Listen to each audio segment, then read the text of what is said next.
아마 옛날에 여의도에서 복음 전파할 때 많은 사람들 모인 것처럼 예수님 가는 곳마다 많은 사람들이 모여들게 됩니다.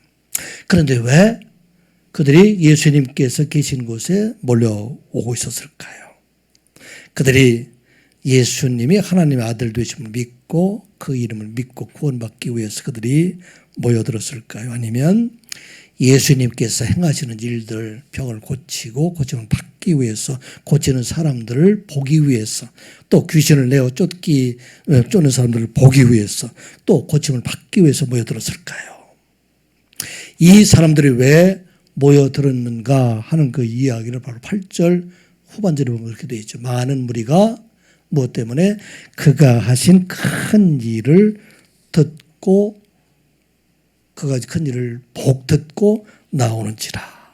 그래서 그들이 오는 그 이유는 바로 병 고치는 사람들, 이 일들을 향해서 오는 사람들이다 말하고 있습니다.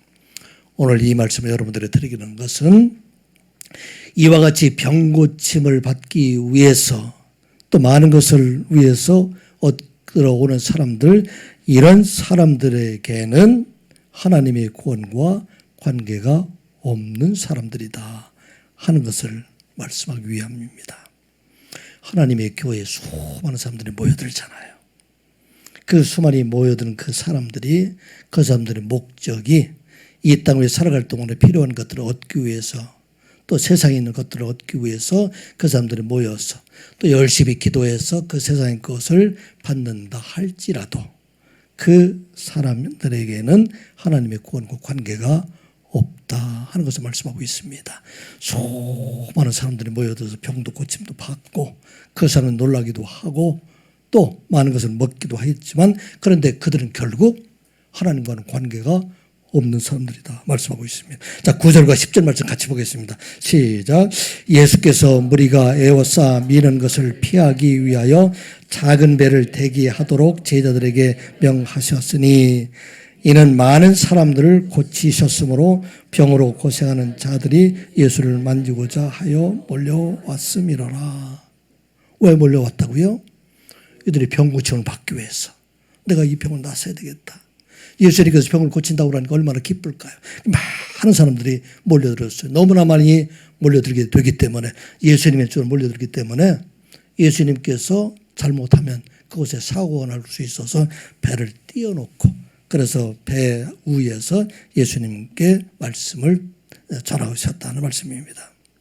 이 사람들은 예수님께서 전하는 말씀과 관계가 별로 없어요. 생각이 없어요. 오직 그들이 무엇을 위해서?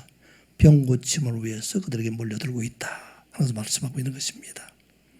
다시 말하면 오늘날 교회에 많은 사람들이 몰려들고 있는데 그들에게 예수님에 대한 관심보다도 세상의 복을 얻기 위해서 몰려들고 있다면, 병 고침을 받기 위해서 몰려들고 있다면, 세상의 복을 받기 위해서 몰려들고 있다면 그 사람들은 예수님과 사실은 관계가 없는 사람들이다 하는 것을 말하고 있습니다.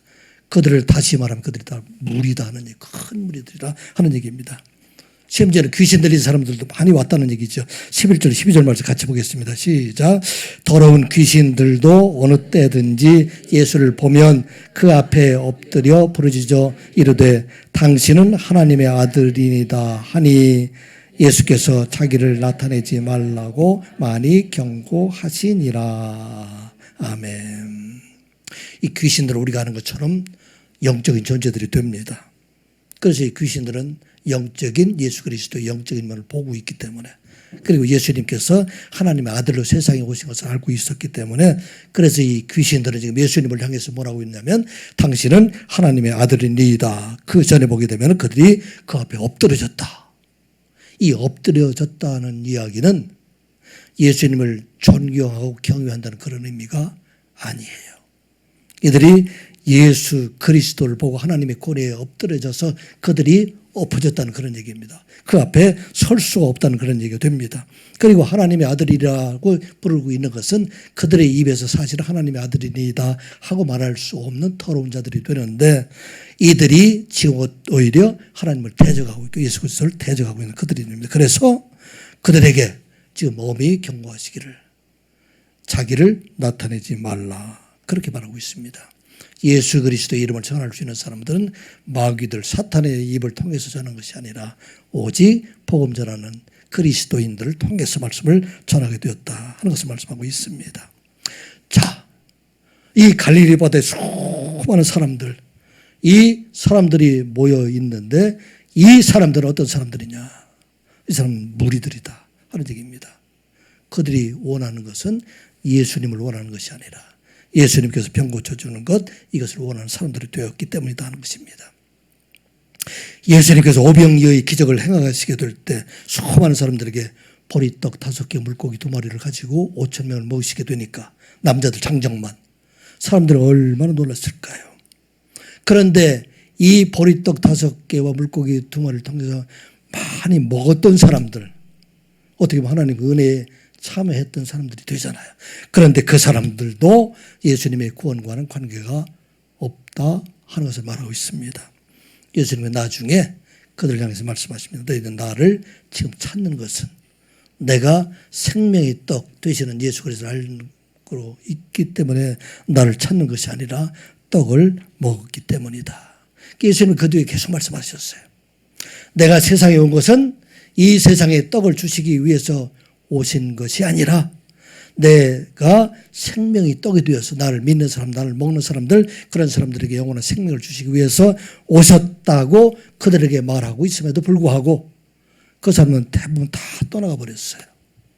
그래서 예수 그리스도가 생명의 떡인 것을 알지 못하는 그런 사람들, 이런 사람들은 구원과 관계가 없다 하는 것을 말씀하고 있습니다. 이 시간 우리가 살펴봐야 됩니다. 내가 진실로 관심이 있는 것이 바로 예수 그리스도께 관심이 있는지 아니면 예수 그리스도께서 주신 은혜에만 관심이 있는 것인가. 이 모든 걸 주신 분도 하나님의 은혜이지만 그런데 우리가 잊지 말아야 될 것, 이것은 이 모든 은혜를 주신 분이 바로 예수 그리스도이시고 그 예수 그리스도가 우리에게 생명을 주신 분이시다 하는 것을 말씀하고 있는 것입니다. 이와 같은 관계를 잘 설명한 것, 이것이 10명의 문둥병자를 고치시는 예수님의 과정 속에서 우리가 어떤 사람이 되어야 될 것인가에 대해서 말씀을 하십니다. 예수님께서 주로 사역을 갈릴리에서만 하시다가 이제 명절 때가 되면 주로 갈릴리 사역하셨던 예수님께서 예루살렘에 올라가시게 됩니다. 한 번은 예수님께서 이제 갈릴리에서 예루살렘에 올라가시는 그 길에 사마리아를 통해서 가시는 그 길에 사마리아와 갈릴리 경계에 문둥병 10명을 만나게 됩니다. 여러분 아는 것처럼 이 문둥병자들은 살이 다 이렇게 썩어서 문드러져 있기 때문에 그 사람들 가족과 함께 살 수가 없어서 그래서 가족으로부터 어떻게 보면 버림받은 사람들이 됩니다. 그래서 이 사람들이 몰려 사는 곳, 그곳이 바로 갈릴리와 사마리아 주변에 있던 곳이 됩니다. 사실은 이 갈릴리 사람들, 사마리아 사람들과 갈릴리 사람들 서로 합하지 않는 사람들이에요. 그런데 문둥병에 걸렸기 때문에 그래서 그들이 그곳에 함께 이렇게 살아있던 사람들입니다. 그때 예수님께서 지나가시는 모습들을 보고 이 문둥병자들은 너무나 반갑고 이제 우리가 살았구나. 왜냐하면 이 예수님께서 문둥병자를 나병 환자를 고쳐주셨다는 얘기를 많이 들었기 때문에 중풍병자도 고쳐졌다는 얘기를 들었기 때문에 그래서 이분을 만나면 우리가 이제 깨끗함을 얻게 되었구나. 그래서 예수님께 묻지요. 예수 선생님이요 우리를 불쌍히 여기소서. 그렇게 예수님께 묻게 되니까 말하게 되니까 간구하게 되니까 예수님께 그들에게 말씀하시죠. 너희는 가서 제사장들에게 내 몸을 보이라 말씀합니다. 이 당시에 제사장들은 요즘으로 얘기하면 의사와도 같은 그런 역할들을 했던 분들입니다.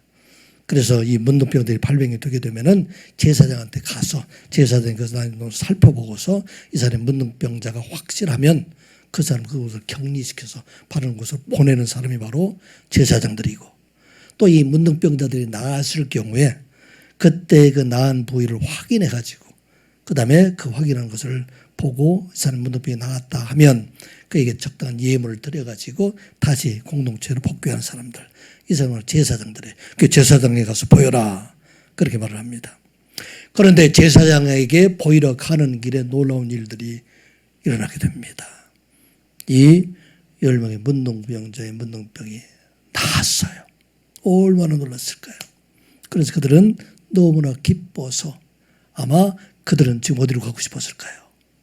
빨리 제사장에 가서 보이고, 그리고 내가 집으로 가서 우리 사랑하는 우리 부모님들과 또 사랑하는 우리 자녀들을 봐야 되겠다.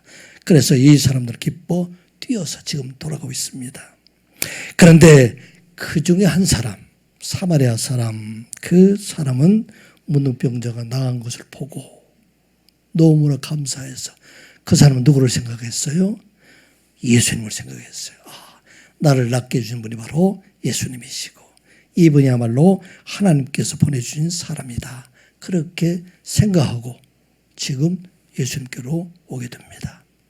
자, 이 과정을 보게 되면은 10명의 문둥병이 나갔을 경우에 이 사마리아가 사람이 자기만 혼자 예수님께로 달려왔을까요? 아니면 그 주변에 있는 사람들, 이 사람들에게 얘기해서 우리 빨리 예수님한테 같이 갑시다. 그렇게 그들에게 권면하고 왔을까요? 어느 쪽에 맞을까요? 혼자 왔다. 이번에 권면했을 것이다. 어느 쪽에 맞을까요? 1번, 2번. 2번 권면했을 거예요. 우리 같이 예수님께로 가자. 그런데 그 사람들에게는 병 나은 것이 너무나 기뻐서 예수님을 잊어버렸어요. 그리고 빨리 집으로 가야 되겠다. 그렇게 생각해서 그들은 집으로 가기를 지금 발길을 재촉했던 사람입니다. 그런데 예수님께로 돌아온 그를 향해서 예수님께서 하신 말씀입니다. 누가복음 17장 17절부터 19절 말씀 같이 보겠습니다. 시작. 예수께서 대답하여 이르시되 10사람이 다 깨끗함을 받지 아니하였느냐? 그 9은 어디 있느냐? 이 이방인 외에는 하나님께 영광을 돌리러 오는 자가 없느니라 하시고, 여기까지 보면 자, 다 깨끗함을 받지 않았느냐? 10명이 다 깨끗함을 받지 않았느냐? 하나님의 은혜를 받았어요. 치유함을 받았어요. 그런데 그 9은 다 어디 갔느냐? 어떻게? 이방인이라고 생각하는 사마리 사람, 이 한 사람만 영광을 돌리러 내게 왔느냐? 그리고 그에게 말씀하신 것이 바로 19절의 말씀입니다. 같이 보겠습니다. 시작. 그에게 이르시되 일어나 가라. 내 믿음이 너를 구원하였느니라. 아멘. 여기서 이 본문의 말씀을 가장 잘 설명한 것은 성경의 번역에 보면 NIV 성경도 있고 여러 가지 있는데 킹 제임스 버전이 제일 많이 가깝게 그렇게 번역을 하고 있어요. 그 뒤에 보면 다이, 이게 이제 많은 고어기 때문에 여러분 잘 모를 거예요. 그게 유어라는 얘기예요. 밑에 있는 말이죠. Thy face has made thee whole 이렇게 되어 있는데 이건 다른 말 얘기하면 your face, 내 믿음이 has made, 만들어줬다. you, 너를 어떻게? whole, 온전하게 만들어주었다 말씀하고 있습니다. 이 온전하다는 이야기는 육신뿐만 아니라 육신을 포함해 영적인 것까지 모든 것을 온전하게 했다는 말씀입니다. 이 10명의 문둥병자들이 다 고침을 받아서 그 사람들 육신의 질병은 나았을지 모르지만 예수님께 돌아온 사람, 예수님께 나와서 예수님께 찬양한 사람, 그 사람만이 구원받는 자가 되었다 하는 것을 말씀하고 있는 것입니다. 오늘 우리에게 주신 말씀이에요. 우리가 열심히 신앙생활을 하면서 우리가 큰 무리에 속해 있는 자인지 아니면 내가 예수님께 속해 있는 자인지를 늘 우리는 우리 자신을 돌아보는 자가 되어야 된다 하는 말씀입니다. 10명의 문둥자 중에서 그 사람이 다 하나님의 은혜를 입었지만 그런데 구원에 이르게 된 사람은 바로 한 사람밖에 없다 하는 얘기입니다. 10명의 교인들, 수많은 교인들이 하나님 앞에 예배한다 할지라도 그 사람들 중에서 오직 예수 그리스도께만 감사하고 그에게만 나아오는 사람들, 이 사람들만 구원받는 자가 된다 하는 말씀입니다. 여러분들 잘 아는 것처럼 갈릴리에 모였던 수많은 사람들, 이 사람들이 예수님께서 더 이상 기적을 행하지 아니하시고 예수님께서 장로들과 대제사장을 잡혀서 로마 법정에 서고 그들이 대제사장 법정에 서게 될 때 그 사람들은 변해버려요. 어떻게 변합니까? 예수를 십자가에 못 박으라. 더 이상 예수로부터 내가 받을 게 없다. 더 이상 내가 나음받을 수 없고 세상의 것을 얻는 것이 없기 때문에 그를 십자가에 못 박아라 말씀하고 있는 것입니다. 오늘 병 고침을 받고 이런 것이 중요한 것이나 이것을 주신 분이 바로 메시아이시다 하는 것을 알게 될 때 우리는 구원받는 자가 된다 하는 것을 말씀하고 있는 것입니다. 우리는 이 땅을 살아갈 동안에 세상이 주신 하나님의 은혜로만 기뻐하는 것이 아니라 이 모든 것을 주시는 분이 바로 여호와 하나님이시고 그 여호와 하나님께서 우리에게 주시고자 하는 것은 세상의 복을 넘어서 우리에게 오늘 생명을 주시기 위한 것이 바로 예수님께서 세상에 오신 목적이다 하는 것을 말씀하고 있는 것입니다. 여러분들은 병 들었을 때 병 낫기로 해서 간절히 기도해야 될까요? 기도하지 말아야 될까요? 우리는 간절한 마음으로 하나님 앞에 기도해야 돼요. 또 우리의 자녀를 위해서도 열심히 기도해야 됩니다. 때로는 사업을 위해서도 열심히 기도하고 모든 것을 위해서 열심히 기도하는 자가 되어야 됩니다. 그런데 우리는 그것을 넘어서 이것을 주시는 분이 바로 여호와 하나님이시고 우리 여호와 하나님께서는 이 모든 것을 주실 뿐만 아니라 이것을 넘어서 생명을 주시는 분이 바로 여호와 하나님이시다 하는 것을 우리가 기억하고 그 하나님 앞에 나가게 될 때 우리 하나님께 이 모든 것을 주실 뿐만 아니라 영원한 생명을 주시는 분이시다 하는 것을 믿게 됩니다. 우리 하나님께 주시려 하는 것은 생명이 되기 때문에 때로는 우리로 하여금 병들게 하시고 때로는 우리 하여금 사랑하는 것들을 거둬가시기도 하시는 하나님이십니다. 왜 그럴까요? 우리 하나님께 주시고자 하는 것은 그것이 아니라 우리에게 영원한 생명을 주시기를 원하시는 하나님이시다 하는 우리가 기억하고 이 시간 예배하는 우리 모두가 이제는 우리에게 주시는 것도 감사하지만 이 모든 것을 주시는 하나님 예수님께 감사하고 그를 믿음으로 이 땅 위에서도 복받는 자가 아니라 그것을 넘어서서 영원한 생명을 복을 누리는 영원한 생명을 복을 얻는 여러분들 되시기를 주님의 이름으로 축복합니다. 이러한 삶을 살아가는 사람들 어떤 사람인가? 바로 제자의 삶을 살아가는 자이다 하나 말하고 있습니다. 그 시간 우리 예배하는 우리 모두가 이제는 예수님의 제자의 삶을 살아가는 자가 되라 말씀하고 있습니다. 어떻게 우리가 예수님의 제자의 삶을 살아갈 수 있습니까? 우리를 부르신 예수님께 날마다 나아가고 그의 말씀을 듣고 내게 주신 주의 복음을 세상에 전하는 자로 살아가게 될 때 그가 바로 제자의 삶을 살아가게 하신다 하는 것을 말씀하고 있습니다. 자, 그래서 마가 요한은 이제 예수님께서 2차 갈릴리 사역을 기록을 하시면서 첫 번째 12명의 제자를 지금 세우는 그런 과정을 기록을 하고 있습니다. 큰 무리가 왔는데 그 무리에서 몇 명이 뽑혔어요? 12명이 뽑혔어요.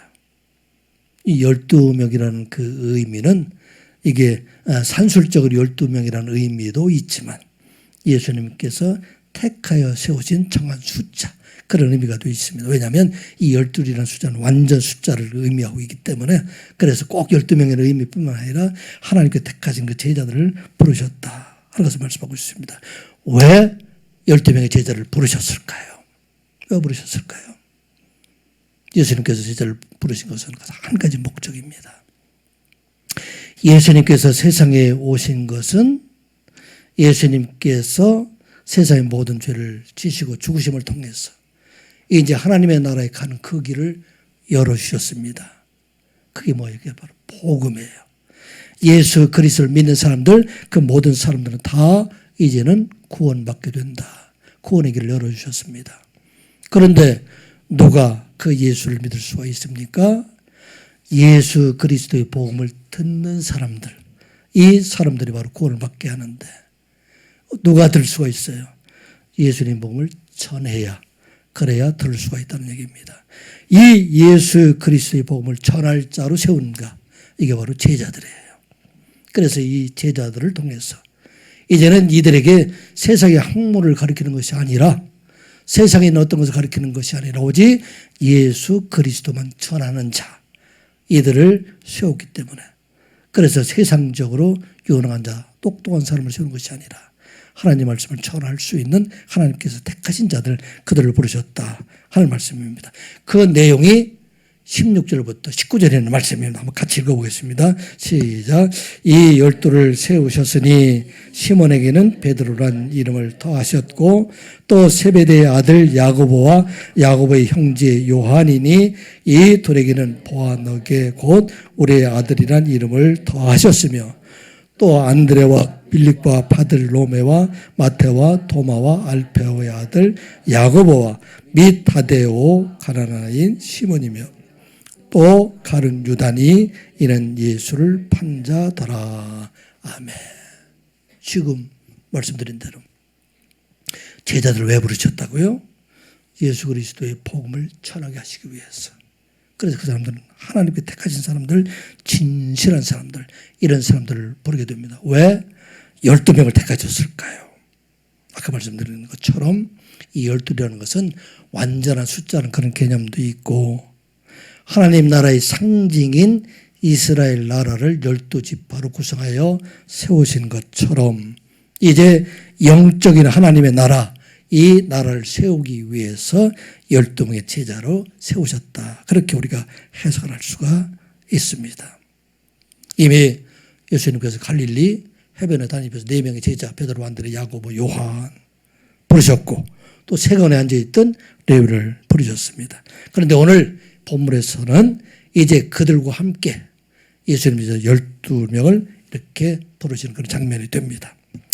병행구절인 누가복음 6장 12절 이하에 있는 말씀을 보면은 예수님께서 이 제자들을 임명하시기 위해서 밤이 맞도록 밤새도록 하나님 앞에 기도했다 말하고 있습니다. 이제 이들이 예수 그리스도를 통해서 완성된 복음을 온 세상에 전파하는 그 시작들이 되기 때문에 이 일들을 이루기 위해서 하나님께서 붙잡아주는 사람들, 이런 사람들이 되기 위해서 하나님 앞에 간절한 마음으로 기도했다. 그렇게 말을 하고 있습니다. 그리고 예수님의 제자들 임명하는 곳이 지금 어느 곳이죠? 바로 산에 올라가셔서, 여기 보면 산에 오르사 그렇게 말하고 있습니다. 예수님의 제자를 임명한 곳이 바로 산이다. 그 산이 어떤 산일까? 아마 이스라엘 갔다 오신 분들은 아마 팔복산이라고 얘기를 하기도 하고 하텐산이라고도 부르기도 합니다. 근데 그곳에서 예수님의 제자들을 부르셨다. 그렇게 얘기하기도 하고 가버나움 북쪽에 있는 고원에서 지더라. 그렇게 말을 하고 있습니다. 좀 더 말씀은 산에서 예수님께서 이렇게 제자를 세우셨다 하는 것은 이스라엘 백성들을 하나님의 제사장 나라로 세우기 위해서 모세를 시내산에 불러서 그들에게 하나님의 계명 율법을 주신 것처럼 이제 이스라엘 백성들 그 모델을 떠나서 온 세상에 하나님 나라의 기초를 세우기 위해서 산에서 12명의 제자를 세우셨다. 그렇게 말하고 있습니다. 그런데 말씀드린 것처럼 이 제자들 중에서 세상적으로 랍비에 속한 사람들이 없어요. 세상적으로 많은 학문을 배운 사람이 거의 없어요. 제일 공부를 많이 했던 사람은 누구일까요? 아마도 레위가 그에 속할 거예요. 레위는 그 당시에 세관이 있었기 때문에 삼국의 여러 가지 나라의 말도 해야 되기 때문에 대부분 어부에 속한 사람들. 다른 사람은 이름도 잘 모르는 사람들, 이름도 잘 나타내지 않는 사람들, 이런 사람들을 지금 불러서 예수님의 제자로 삼으셨던 것을 보게 됩니다. 이것은 하나님의 구원을 위해서 지식이 필요한 것이 아니라 오직 복음이 필요하다. 물론 하나님의 자녀로 살아가기 위해서 세상적인 많은 것을 갖추어야 되기 필요하지만 그런데 구원에 이르게 된 복음, 이 복음을 위해서는 오직 그 말씀을 진실하게 전할 수 있는 그런 사람들이 필요하다. 그래서 고린도 전서에도 보게 되면 하나님께서 우리를 부르시는 사람들, 이 사람들을 보게 되면 세상에 있는 강한 자들을 부르시는 것이 아니다 하는 것입니다. 고린도서 1장 28절 좀 이때 말씀 같이 한번 읽어볼까요? 시작.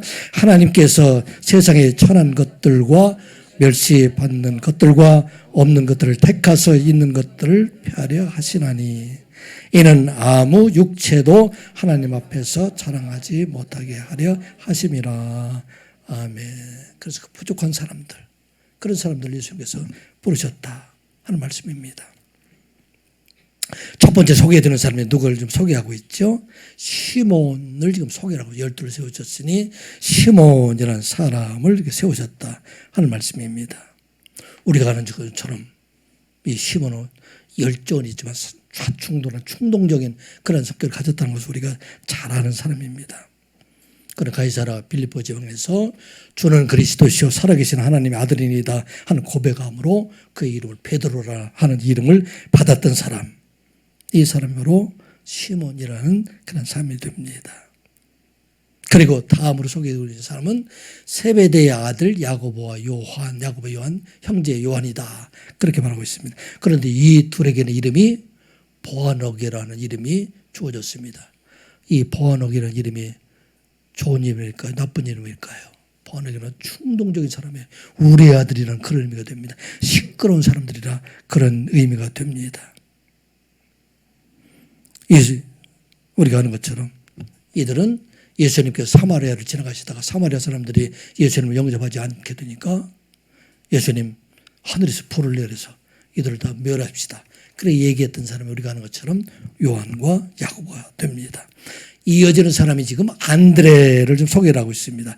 안드레는 우리가 아는 것처럼 베드로의 동생이 되고, 이 안드레는 비교적 긍정적인 그런 표현들이 많이 있습니다. 베드로를 예수님께 소개한 사람, 이 사람이 바로 안드레이고, 오병이의 기적을 행하게 될 때 물고기 2마리와 떡 5개를 예수님께로 가진 아이를 예수님께로 안내했던 사람, 이 사람이 안드레이고, 조금 전에 베드로라고 얘기했나요? 안드레이고, 또 헬라 사람들이 왔을 때 그때 헬라 사람을 예수님께로 안내했던 사람이 바로 안드레입니다. 자, 이 빌립이라는 사람은 베시다 지역의 어부로 추정되는 사람이고, 또 빌립의 친구로 생각되는 나다나엘이 나오거든요. 여기는 바돌로메로 좀 돼 있잖아요. 18절에 보면 바돌로메. 그래서 요한복음에 나와 있는 나다나엘과 여기 나와 있는 지금 바돌로메는 같은 사람이에요. 동일한 사람으로 이렇게 알려져 있습니다. 그리고 쌍둥이라는 의미를 가지고 있는 도마는 이 부활하신 예수님을 의심했던 사람, 이 사람 도마이고, 그 다음에 보면 알페오의 아들 야고보가 있잖아요. 그 야고보가 위에 있는 세베대의 아들 야고보와 구분하기 위해서 지금 알페오의 아들 야고보, 그렇게 기록을 하고 있고, 다른 성경에서 보면 가끔 보면 작은 야고보 이렇게 기록하는 것이 있어요. 작은 야고보는 바로 알페오의 아들 야고보다 하는 것입니다. 그리고 알페오의 아들 야고보라고 되어 있는데, 이 알페오의 아들 야고보로 되어 있기 때문에 이 사람은 지금 마태도 레위도 알페오의 아들로 되어 있어요. 그래서 야고보와 마태는 형제이다, 그렇게 추정이 됩니다. 그 다데오라는 사람, 이 사람인데, 이 사람이 다른 데에서는 유다라고도 부르고 있어요. 그래서 가룟 유다와 구분하기 위해서 야고보의 아들 유다, 다데오라는 사람이 그렇게 다른 곳에도 이렇게 불리기도 합니다. 그리고 가나나인, 이것은 가나안 사람이라는 얘기입니다. 이 민족적인 그런 가나안을 지키려고 하는 그런 사람들이라는 그런 뜻으로 무력을 통해서라도 이런 로마에 대적했던 사람, 그래서 열심당원이다. 그리고 예수님을 판 사람이 바로 가룟 유다이다, 그렇게 말하고 있습니다. 말씀드린 것처럼 예수님의 제자들 가운데 사실은 온전한 사람들이 거의 없어요. 그래서 예수님께서 가르치는 그 내용들을 보게 되면 항상 미련한 사람들, 깨닫지 못하는 사람들, 그렇게 제자들을 책망하지 못할 때가 많이 있는데, 그들을 부르셔서 3년 동안 그들을 훈련시키시고 그들로 하여금 제자가 되게 하셨다 하는 것입니다. 그리고 예수님께서 이제 죽으시고 부활하신 뒤에 이들은 온 땅에 나가서 주의 복음을 전하는 자가 되었다 말씀하고 있습니다. 자, 이 제자로 부른 삶, 이 사람들은 어떤 사람이었을까? 우리는 어떻게 하면 제자의 삶을 살아갈 수 있을까? 하는 말씀이 13절과 14절, 15절에 있는 말씀에 이어지고 있습니다. 같이 보겠습니다. 13절, 14절, 15절 시작. 또 산에 오르사 자기가 원하는 자들을 부르시니 나온지라. 이에 12를 세우셨으니 이는 자기와 함께 있게 하시고 또 보내사 전도도 하며 귀신을 내쫓는 권능도 가지게 하려 하심이라라. 아멘. 예수님의 제자는 첫 번째, 자기가 원하는 사람을 부르셨다. 두 번째, 함께 있게 하시고, 전도도 하게 하시며 세 번째 그들에게 권능을 주셨다 하는 말씀입니다. 제자는 어떤 사람입니까? 우리 제자는 하나님께서 택하시고 하나님께서 부르셨다 하는 거 우리가 잊지 말아야 됩니다. 큰 무리 가운데 뽑힌 사람은 12명이에요. 그리고 12명의 숫자 중에서 또 다시 예수님께 제자를 부른 사람들, 이 사람들은 하나님께서 이미 택하여 주시고 또 예수님께서 부르셨기 때문에 이 사람들은 결코 하나님께서 버리지 아니하시고 하나님께서 지키실 뿐만 아니라 영원한 하나님 나라에 이르는 그날까지 우리 하나님과 함께 하시는 분이 바로 제자들이다 하는 말씀입니다. 이 시간 예배하는 우리 모두가 우리 하나님께서 택하여 주시고 우리를 부르시고 우리를 붙잡아 주신 하나님이시기 때문에 우리가 혹시 손을 놓을지 모르지만 그런데 예수님께서는 우리를 결코 놓지 아니하시고 끝까지 붙잡아 주신 하나님이시다. 어느 그림을 보니까 예수님과 사람과의 손을 붙잡는 것을 이렇게 표현한 적이 있더라고요. 그래서 이 오른손이 예수님께 붙잡아 주시기 때문에 때로는 내가 손을 놔도 우리 하나님께서는 결코 우리를 놓지 아니하시고 우리를 붙잡아 주신 하나님이시다 하는 말씀입니다. 이게 바로 제자예요. 이 시간 예배하는 우리 모든 성도들, 우리 하나님의 오른손에 붙잡힌 바 된 여러분들 되어심을 믿으시기 바랍니다. 요한복음 6장 39절 40절 이렇게 말씀을 하고 있어요. 같이 읽어보겠습니다. 시작. 나를 보내신 이의 뜻은 내게 주신 자 중에 내가 하나도 잃어버리지 아니하고 마지막 날에 살리는 이것이니라. 내 아버지의 뜻은 아들을 보고 믿는 자마다 영생을 얻는 이것이니 마지막 날에 내가 이를 다시 살리리라 하시니라. 아멘. 나를 보내신 이의 뜻, 하나님의 뜻은 어떤 뜻인가? 하나님께서 택하셔서 내게 주신 자 중에서 한 사람도 내가 잃어버리지 아니하고 그들에게 마지막 날에 영원한 생명을 얻게 하는 것, 이게 바로 아버지 하나님의 뜻이다 하는 말씀입니다. 우리는 하나님께서 붙잡아 주시고 택해 주시기 때문에 결코 버리지 아니하고 우리를 구원에 이르는 그날까지 지키시고 인도하신다 하는 거 우리가 기억하고 그런 믿음을 가지고 살아가는 여러분들 되시기 바랍니다. 이 제자는 어떤 사람일까요? 여기 보게 되면 부르셔서 그 다음에 지금 뭐라고 되어 있죠? 그들과 함께 있게 하시고 여기 함께 자기와 함께 있게 하시고 함께 있게 하신다는 얘기는 예수님과 동거한다는 얘기가 돼요. 그동안 흩어져 있다고 그러지만 이제는 공동체 생활을 하고 있다는 얘기예요. 예수님 그들과 함께 계셨다는 얘기입니다. 자, 이 전례적에 계신 예수님, 그 예수님께서 어떻게 우리와 함께 계십니까? 그 예수님 우리가 믿음 안에 살아가게 될 때 우리와 함께 가시는 분이 바로 예수님이시다 하는 말씀입니다. 요한복음 6장 55절에 잘 설명을 하고 있어요. 우리 한번 같이 읽어볼까요? 시작. 내 살을 참된 양식이요 내 피는 참된 음료로다. 내 살을 먹고 내 피를 마시는 자는 내 안에 거하고 나도 그의 안에 거하나니 살아계신 아버지께서 나를 보내심에 내가 아버지로 말미암아 사는 것 같이 나를 먹는 그 사람도 나로 말미암아 살리라. 아멘. 내 살은 참된 양식이고 참된 음료로다. 예수님의 살과 피를 먹는다. 이건 무엇을 지금 말하고 있어요? 예수님을 믿는 사람들, 그 사람들은 예수님과 함께 연합이 된다 하는 것을 말하고 있습니다. 예수님의 살을 먹는 것은 무엇을 말할 수 있을까요? 양식 되시는 하나님의 말씀을 먹는 사람들, 하나님의 말씀을 읽고 묵상하는 사람들, 이 사람들은 바로 예수님과 연합하게 된다는 얘기가 됩니다. 내 피를 마시는 사람은 어떤 사람입니까? 이렇게 말씀 안에 살아가는 사람들, 기도하는 자들에게 성령께서 우리들에게 임하여 주시기 때문에 말씀과 성령 안에서 우리는 하나가 될 수가 있다 하는 것을 말씀하고 있습니다. 우리가 어떻게 예수님과 연합된다는 것을 알 수가 있어요? 말씀을 읽고 묵상하고 그 말씀을 쓰는 사람들, 이 사람들이 바로 예수 그리스도와 연합한 사람들이 된다는 얘기입니다. 함께 거하는 자가 된다는 얘기입니다. 그래서 어느 곳을 갔는지 주님께서 우리와 동행한 것을 알게 하는 것, 이러한 삶을 살아가는 자들이 바로 제자의 삶을 살아가는 자이다 말씀하고 있습니다.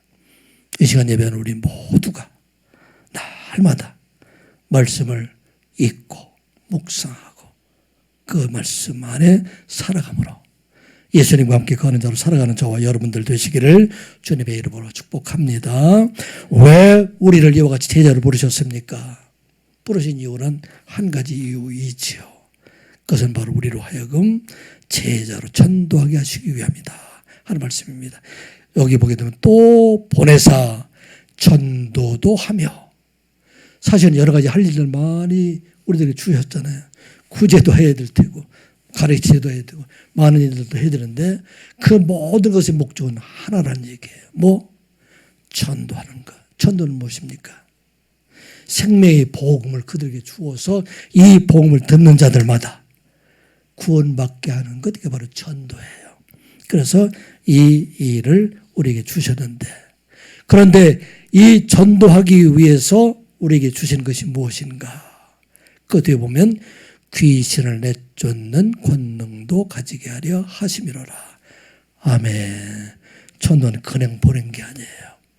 우리로 하여금 귀신을 내어 쫓는, 특별히 여기 보면 병 고치는 연사도 있지만 귀신을 내어 쫓는다는 이야기는 사탄들을 내어 쫓음으로 인해서 그 사람에게 하나님 말씀을 전하게 할 수 있도록 그런 권세를 주셨다는 말씀입니다.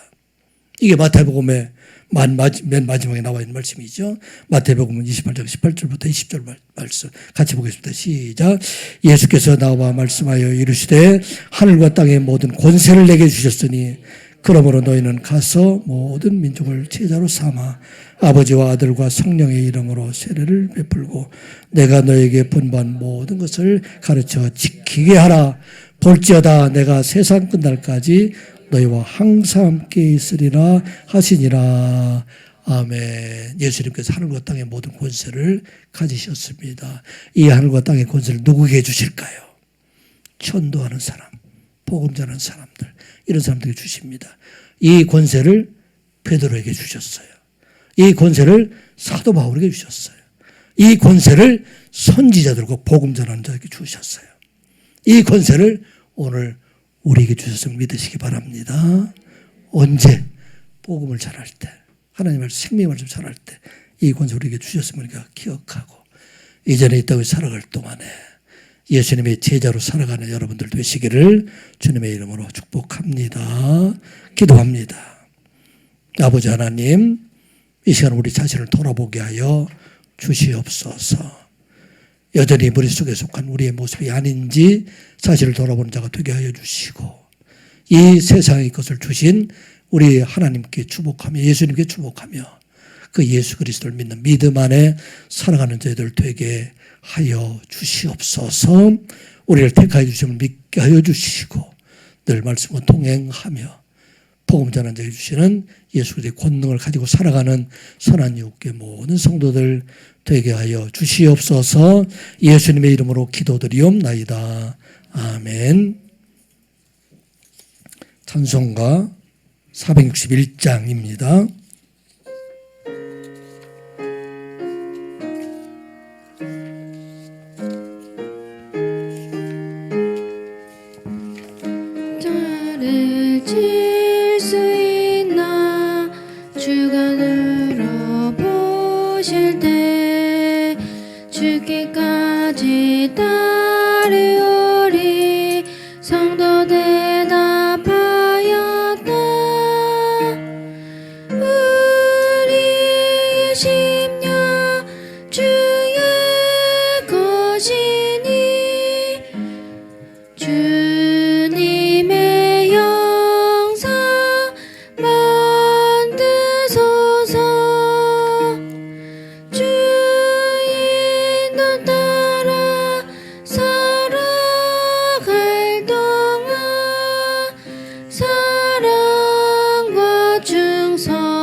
주님의 영상 만드소서.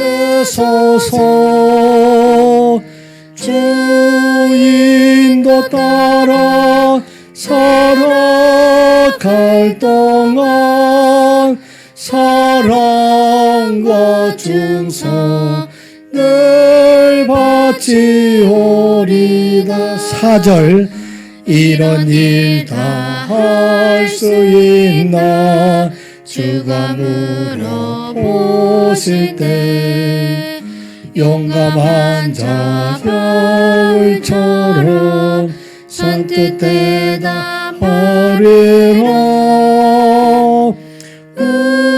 우리의 심령 주의 것이니 주님의 형상 만드소서. 주인도 따라 살아갈 동안 사랑과 충성 늘 바치오리다. 아멘. 사랑의 아버지 하나님, 주신 은혜에 감사해서 주님 앞에 예물로 봉헌합니다. 우리의 몸도 마음도 우리의 삶도 기업도 직장도 온전히 드리는 예물이 되게 하여 주시옵소서. 참 어려운 이때 저희들의 기업을 축복하여 주시고 직장을 축복하여 주셔서 참으로 풍성한 것으로 거두어 많은 것으로 주님께 드릴 수 있는 선한 유혹의 모든 성도들이 되게 하여 주시옵소서. 이 예물이 쓰이는 곳곳마다 주의 복 하나님의 영광이 나타나게 하여 주시옵소서. 예수님의 이름으로 기도드리옵나이다. 아멘.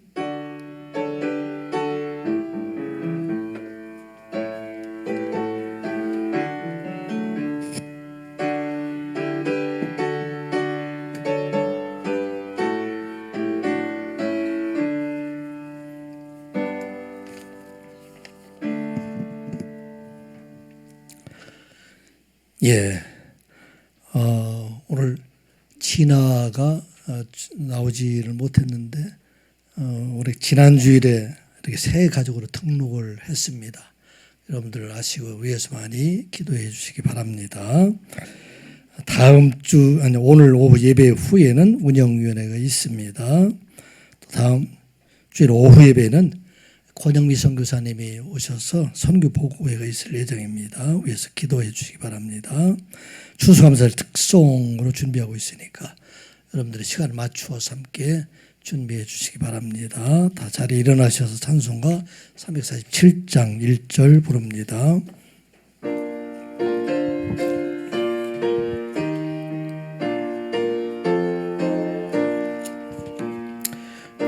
오락하신 새 땅에 들어가려면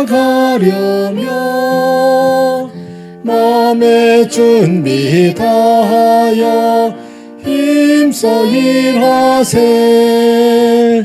여호수아 본받아 앞으로 가세.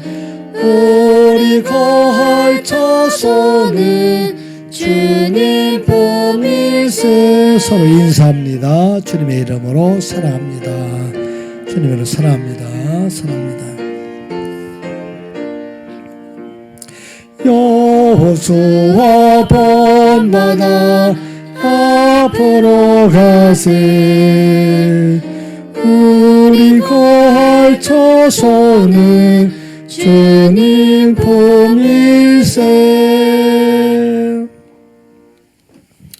지금은 우리 주 예수 그리스도의 은혜와 아버지 하나님의 사랑하심과 성령님의 감화 감동 위로하심과 역사하심이 세상을 구하는 세상의 것들 구하는 물에 속한 자가 아니라 오직 예수 그리스도의 제자가 되어서 하나님 말씀과 성령 안에 살아가고 우리에게 주신 복음 전파의 소명을 감당하며 하나님의 권능을 가진 자로 이 땅에 살아갈 것을 다짐하고 돌아가는 하나님의 귀한 백성들의 머리 위에와 선한 이웃교회 사랑하는 자녀들을 위해 영상으로 예배한 그곳에도 영원토록 함께 하시기를 간절히 축원하옵나이다. 아멘.